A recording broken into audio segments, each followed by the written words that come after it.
Hi, and welcome to Ivy English. I'm Karen. And I'm Chris Gorski. Today is November 10th, and today we have an article about something which I bet is really delicious, even though I haven't tasted it before. You know, I was thinking about our topic today, and I was thinking the exact opposite, thinking, boy, I really don't want to try this. I can understand both sides, but I would really like to try it because that's mostly what I have for lunch. I cook up a leafy green vegetable or some other vegetable. That's right. And I agree with Karen. I would like to try our topic today. And our topic today, in fact, is called Moroheiya, the leafy green super vegetable. Now, that sounds pretty Japanese. Let's just get used to it. Moroheiya. And the Chinese, we can't give you. You're going to have to look at the magazine. So that is our title. Let's get going. Moroheiya, the leafy green super vegetable. The term superfood is a broad concept for foods that are rich in nutrients and offer various health benefits as a regular part of one's diet. When people are asked to name superfoods, common answers include popular fruits and vegetables such as avocados, blueberries, and spinach. However, there is one lesser-known leafy green that may actually surpass all other vegetables in terms of nutritional value. This vegetable is Moroheiya, a plant that grows in parts of Asia and Africa and has gained fame as a superfood in recent years. Although Moroheiya may not be a household name in the West, it has long been used in cooking in Asia and Africa. Notably, Moroheiya is a key ingredient in traditional Egyptian stews. The Egyptians have incorporated this leafy vegetable into their diet for centuries.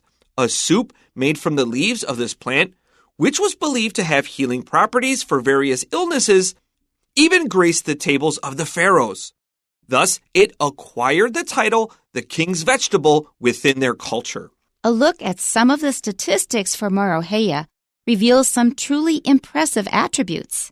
This green superfood outranks carrots for its beta-carotene content and broccoli for fiber and, perhaps most impressively, boasts 5 times as much calcium as spinach.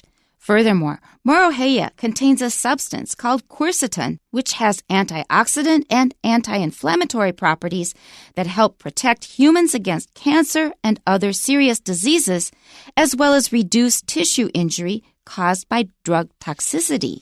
For these reasons, Moroheiya has found its way into the plant-based food market in recent years, with companies now using it as an ingredient in foods such as plant-based instant noodles. If you're interested in health and nutrition and keen on keeping fit, expect to see more of this super vegetable on your plate soon. Now, I have to comment on one thing before we go back to the beginning. If you want to eat healthy, Moroheiya is great, but instant noodles are not. I wonder if what's the phrase? Lipstick on a pig. Oh, no. Makes me think of a certain person.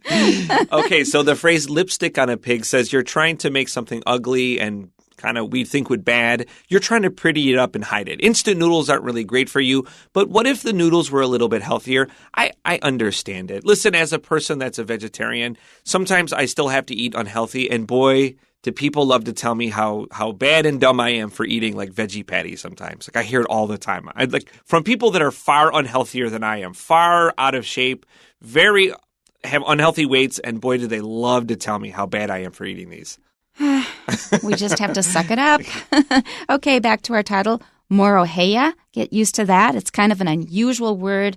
I think Americans would kind of think, oh, how the heck do you say this? So when you run into a word you haven't seen before, just treat it as though it were the KK pronunciation symbols. Just read it with confidence because you are not going to do any worse than any native speaker. Native speakers also, they just kind of panic when they see a foreign word. They have no idea how to say it. So you just go in there and sound confident, and that will be great.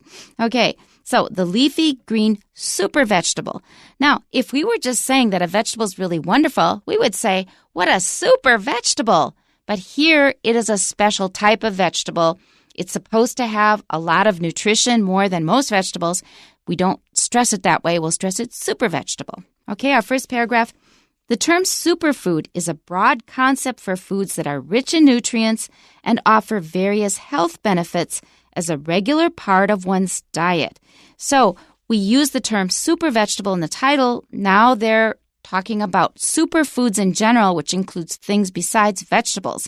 So first of all, explaining what it is we're talking about, foods that have especially high nutritional value.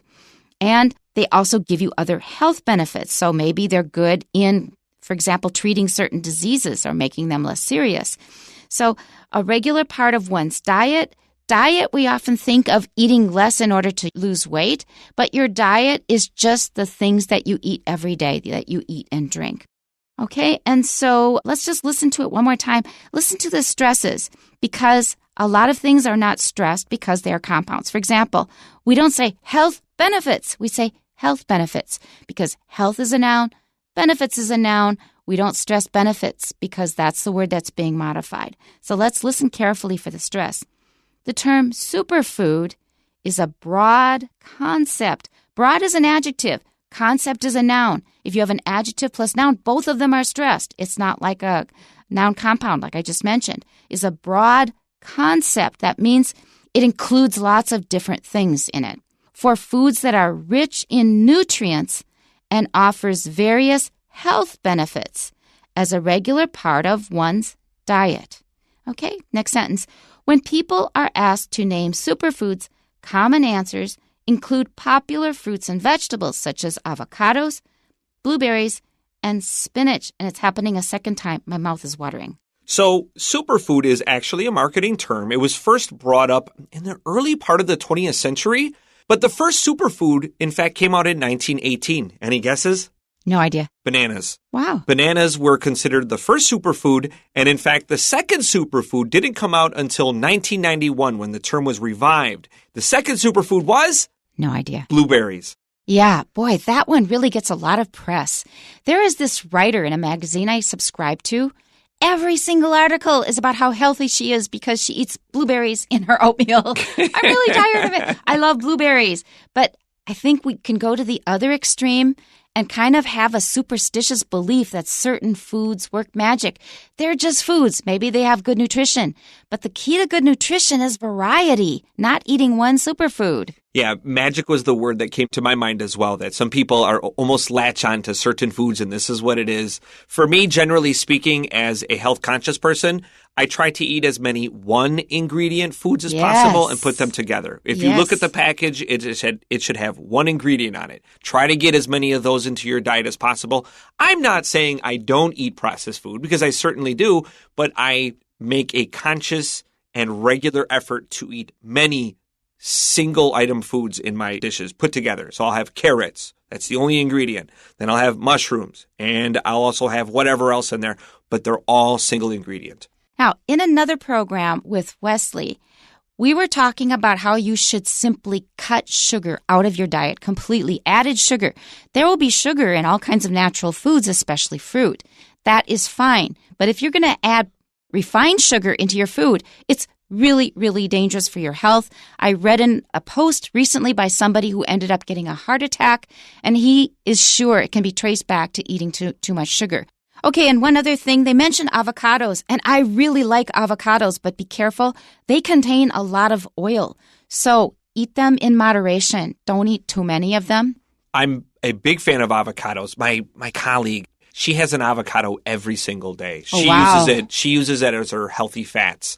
And I often will kind of beg her for some. We will usually split them. I'll give her money because she gets them, and she's really good at keeping them fresh and getting them regularly. So we'll go splitsies on them, and it's really nice. It's a good pairing. I love avocado on a lot of food. I like avocados, but I have also read that they are not really sustainable because they require so much water and fertilizer and everything. So I try not to eat too many of them. And also one further point, because they contain so much oil, when I see somebody dousing their avocado in olive oil, I think, don't you have enough oil already? You don't need olive oil. I mean, I put lemon and salt and that's enough. Okay, next sentence. However, there is one lesser-known leafy green that may actually surpass all other vegetables in terms of nutritional value. And this may be true, but watch out for what we mentioned. Do not start believing in wonder foods. You need a variety of foods. So leafy green is interesting because it feels almost incomplete, but this is a totally fine statement here. There is one lesser known leafy green. Leafy green what? Vegetable. But we kind of know we're talking about vegetables here, so it can be omitted here. But leafy green is being very specific here. This is something that looks like a leaf. It's not broccoli. Broccoli is very good for you, but we're talking specifically here about things like spinach and bok choy, which I'm a big fan of. That's right. And the darker they are, if it's a dark green color, usually the more nutrition they contain. Something that does not contain much nutrition is iceberg lettuce, for example. So that's the usual lettuce that you will get in Western restaurants for salads. So go for the darker leafy greens. This vegetable is Moroheiya, a plant that grows in parts of Asia and Africa and has gained fame as a superfood in recent years. Now, it may have gained fame, but apparently it has not turned up in my Facebook feed, so I missed it. I haven't heard of this yet either, although when I looked into health food websites, it was very readily available, including things like noodles and instant noodles that we'll hear about later, or that we actually heard about at the top of the article. And so apparently it's widely available if you are in this particular market and looking for it. I read that Moroheiya has a viscous, sticky texture. I like to call it slimy. It's kind of like okra, which is not a texture I am a fan of. Especially among most Americans, we don't care for that. My wife really enjoys several dishes like this, so I'll have it with her, but I usually will eat less than I normally would of leafy greens. As a young person, I didn't particularly enjoy them, but as an adult, I really enjoy just lightly boiled leafy green vegetables. They're so pleasurable to eat, but that slimy texture is still something I hold on to. I just don't have a lot of love for it. There is another one, and I'm going to break the rule because I really don't know how to say this in English. There's a leafy vegetable called chuanqi.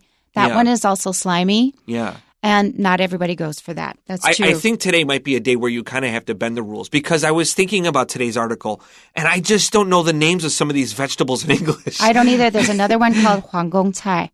I don't know this. That's got little curly cues, and that one is also right. And that's also slimy. I tend to avoid that one. Okay. So if you're not a fan of slime, you can try it and see if you like it.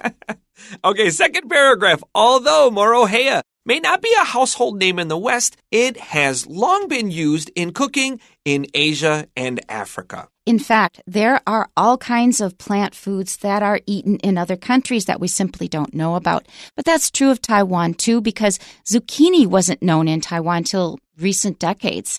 And it didn't grow very well at first. Apparently, they figured out how to grow it well. So now zucchini is a very common vegetable here, but it wasn't at first. That's right. In fact, I remember this was a long time ago at this point. I remember seeing a big fat yellow zucchini, just like the kind we would grow in our garden. Summer squash, actually, that is, if it's yellow. Yeah. Oh, okay. So this was 350 NT for a single one. Yeah, right. It was comically imported. Expensive because we would grow these so readily in our backyard. And I think I bought a proper zucchini a couple weeks ago. It was 50 NT. It's and cheap that's now. Still a little high, but think how relatively cheaper that is. It's very easy to get now. And I was so happy. I mean, I've gotten over my craze for zucchini because it's become more common, but it took quite a while. There's one other vegetable that we can't get here that's actually not that popular in the States, but it's one I love when I go back. It's turnips. Yeah, I'm okay with those. The whole beets and turnips and all those, I've never had love for them. There's nothing against them. I just don't like them. That's, I think, a typical American view. Most people don't really like them, but I really love turnips. You've got Chinese white radish here. You call it by the Japanese name daikon sometimes. We have something similar, but it's less watery. It's denser, and it's got a really sweet taste. You boil it and mash it and put butter on top. My mouth is watering. It is so good. And you can mash it with mashed potatoes. They're also really fun and easy to grow. Those were something I used to grow as a kid, like turnips, radishes, all just stick them in the ground. They would grow. And it was so fun to just kind of learn about gardening through these. Radishes are easy to get here, but not turnips. That's one you can work on Taiwan. Okay, let's go on. Notably, Moroheiya is a key ingredient in traditional Egyptian stews, which sounds really good. It sounds good because Middle Eastern food is so delicious. Very, very, very yummy. Now, a stew is a thick soup, in case you don't know. It's something that would roll off your spoon very slowly. This would not be something that would just fall off really fast like a water. Yeah, that's right. And you often make beef stew here in Taiwanese cuisine. The Egyptians have incorporated this leafy vegetable into their diet for centuries. And this made me think back of my trip to Egypt. I went there with my mother-in-law, and the food was wonderful, but I didn't remember any unfamiliar leafy greens. I missed that one.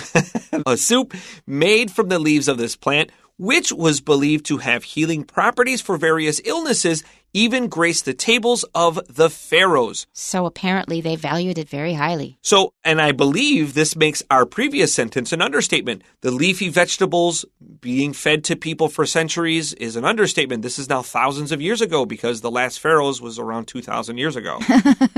Okay. So, a pharaoh is an Egyptian king, just in case you don't know this word. The pronunciation, I say pharaoh, but I had a teacher who said pharaoh.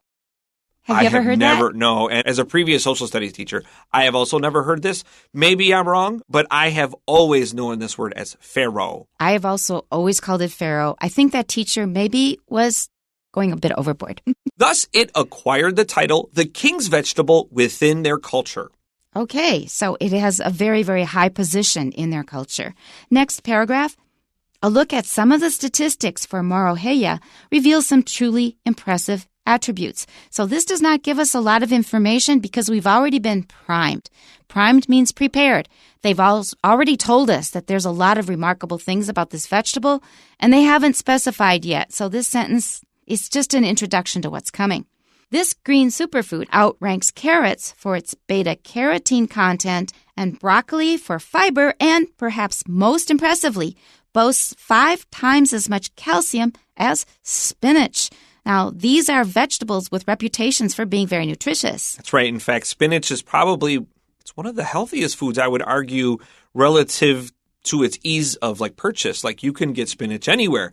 Kale is argued to be an even healthier food. However, I think kale is still kind of tricky to get, generally speaking. Spinach is kind of everywhere, including even back when I was a kid. I remember seeing a can of Popeye spinach. Oh, man, I wanted that so bad. My mom says, you won't like this. You're such a picky kid. I wanted it, man. And she made it for me, and I had it with a big glass of orange juice. And I had 1 spoon, and I was like, but I couldn't bring myself to hate Popeye. So I just shoveled this into my face and felt terrible the whole time. Yeah, canned spinach is vile. It's V-I-L-E, vile. It's awful. That's because it should not be canned. Fresh, it's wonderful.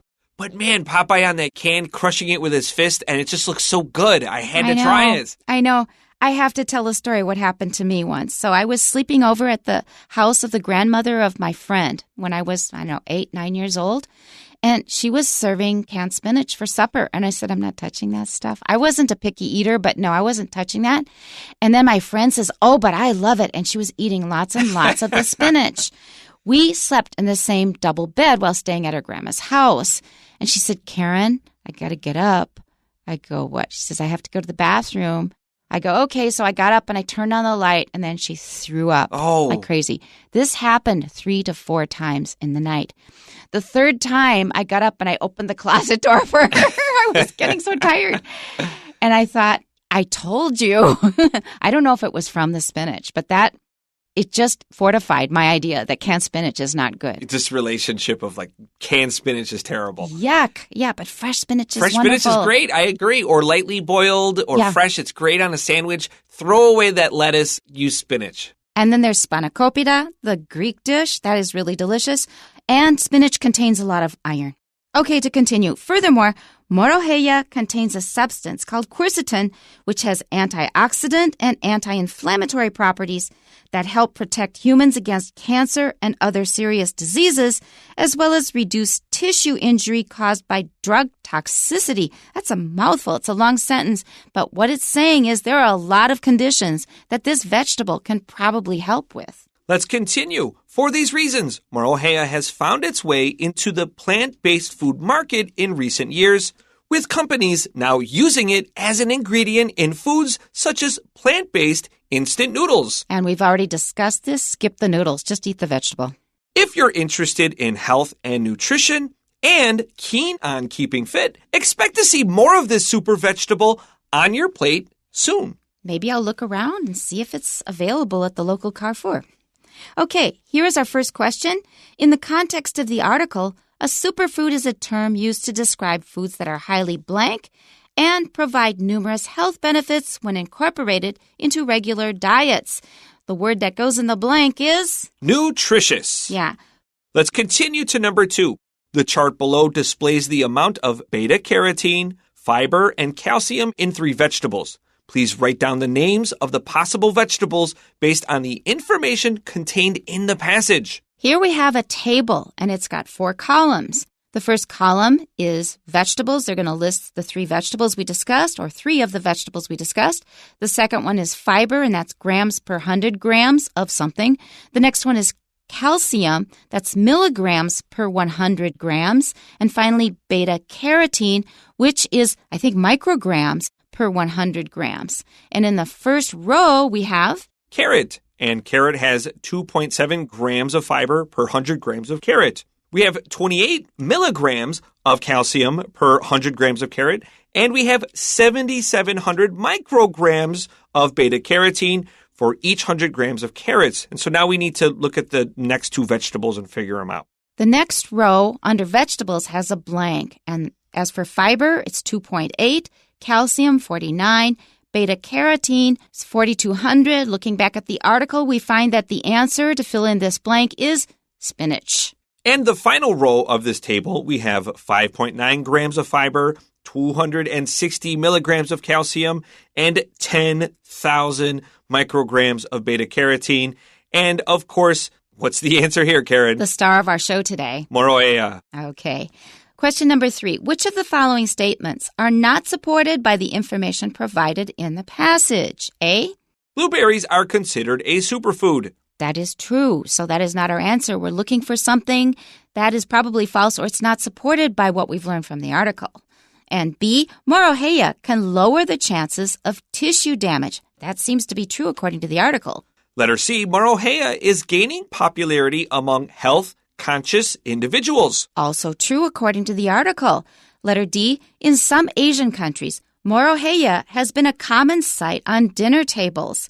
Yeah, it's becoming quite popular.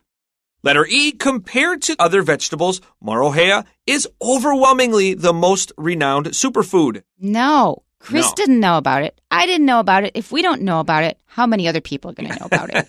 We should know about something like that. No, all right. So E is a correct answer because it is not supported by the article.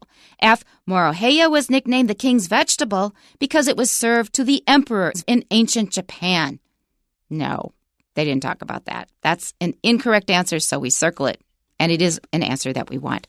That's it for today. Go out and look for some Moroheiya and find out what it's like and tell us. Yeah, you enjoy it. Maybe not me. If it's a little slimy, well, just simmer it in a little water and then add some ginger shreds because that's usually the way people cook slimy vegetables over here in Taiwan. Let us know how it goes, and we'll see you next time. Bye-bye. Bye-bye.